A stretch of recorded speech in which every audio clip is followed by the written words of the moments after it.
Indonesia disebut telah berhasil menyediakan akses air bersih untuk 256 juta penduduknya.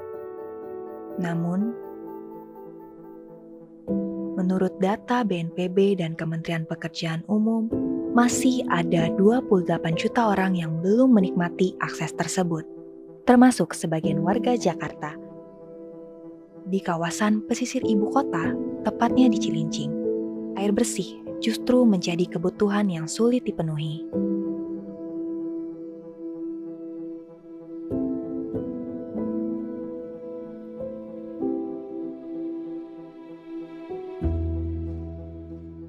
Tinggal di sini udah lebih dari 20 tahun. Tinggal di sini sudah 10 tahun lebih. Dari sumur. Kalau dari sini sih kebanyakan pada dialirin pakai air itu, pakai apa? Sanyo.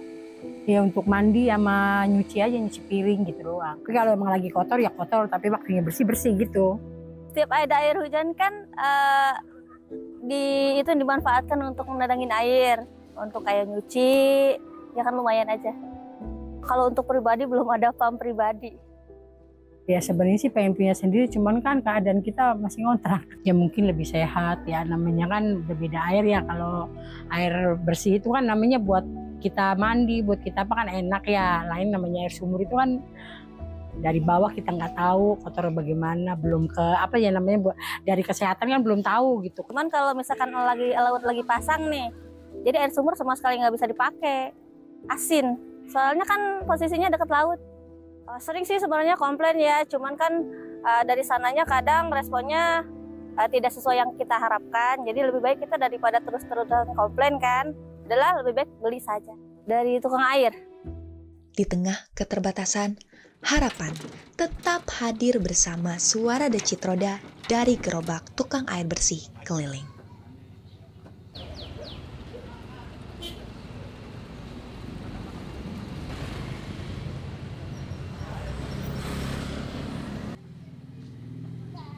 Mulai jam setengah 9 sampai ke jam 4 sore. Ya kadang 8 gerobak, kadang 9, ada yang 2.500, ada yang 3.000. Enggak sama, beda-beda. Jarak jauh sama yang dekat. Kalau dekat 2,5, kalau yang jauh 3.000. Meskipun hujan gimana saya tetap jualan. Kalau capek lah istirahat, tidur. Itu. Kalau tukang air itu.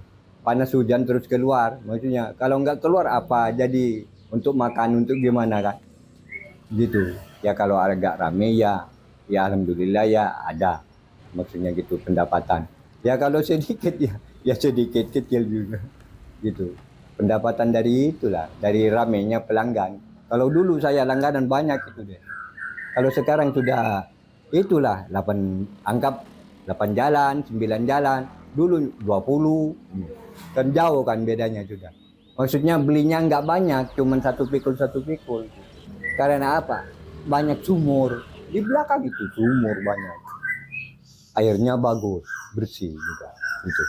Kalau mau ngirim ke sini, gimana? Ke saya nggak kesian? Kan kesian ke saya kan? Kalau dikirim dari pemerintah, saya apa? Nggak punya penghasilan. Kalau di pump air pump namanya, anggap dikirim air dari pemerintah. Apa jadi penghasilan?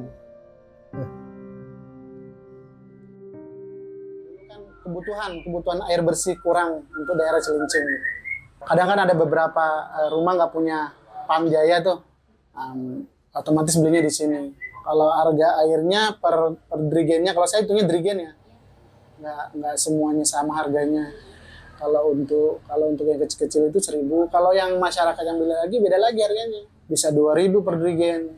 Jadi yang ngelola semuanya pam. Kita di sini punya penampungan aja, ditampung airnya, baru kita salurin ke masyarakat.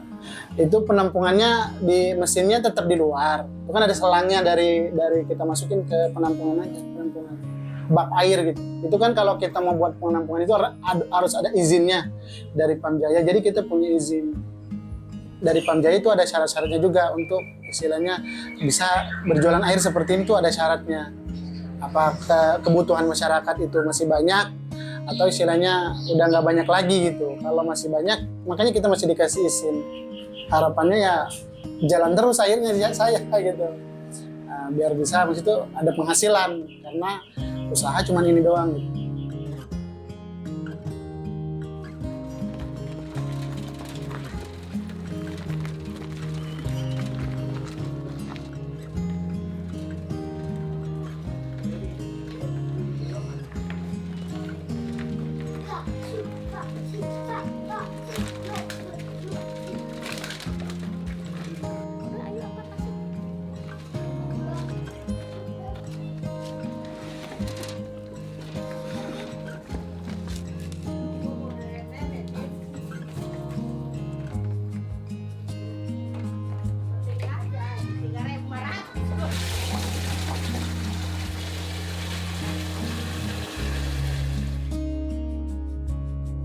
Dua gerobak dalam satu hari.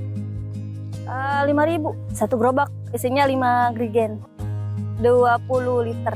Buat mandi, kadang buat masak juga, buat cuci motor. Kita beli orang lewat tuh yang pikulan kita rebus dulu kalau buat bikin teh, kopi. Karena lebih murah sih. Terus gampang didapat juga. Jaraknya juga nggak terlalu jauh sih, dekat.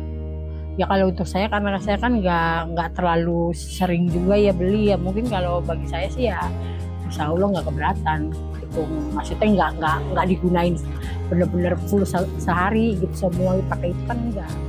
Iya pernah ada pemasanan gratis ya. Cuman karena memang dananya belum ada, jadi belum sempat pasang. Jadi sebenarnya diskonnya bisa jadi diskon, bukan gratis, 300.000. Ya kalau memang mau ada bantuan masuk air pump gitu sih ya nggak apa-apa dari pemerintah kayak apa dari siapapun gitu, kalau mau bantu kita dengan gratis apa cuma karena kita kan mengontrak gitu ya nggak apa-apa, yang diharapin mah ada bantuan. Kalau misalkan lancar ya lebih baik pump sih. Harapannya sih biar lancar aja ya pumpnya, agar lebih memudahkan masyarakat di sini untuk mendapatkan air bersih. Di tempat ini, air tidak hanya tentang kebutuhan, tapi tentang pilihan, perjuangan, dan bertahan. Setiap langkah kaki, setiap tetes air yang dibawa adalah harapan kecil yang terus bergerak. Tapi, sampai kapan harapan yang harus didorong seorang diri? Di satu sisi, ada yang percaya bahwa air bersih adalah hak. Seperti udara, seharusnya ia mengalir tanpa syarat ke setiap rumah. Tak perlu dibawa dari jauh, karena yang layak tak seharusnya diperjuangkan. Namun, di sisi lain, ada roda-roda yang terus berjalan. Di balik setiap cirijen, ada perut yang harus diisi. Ada keluarga yang bergantung pada air, bukan hanya untuk hidup, tapi untuk mencari nafkah. Maka, harapan pun mengalir ke arah yang berbeda, antara mereka yang ingin semua bebas mengakses dan mereka yang menggantungkan hidup dari kekurangan itu sendiri.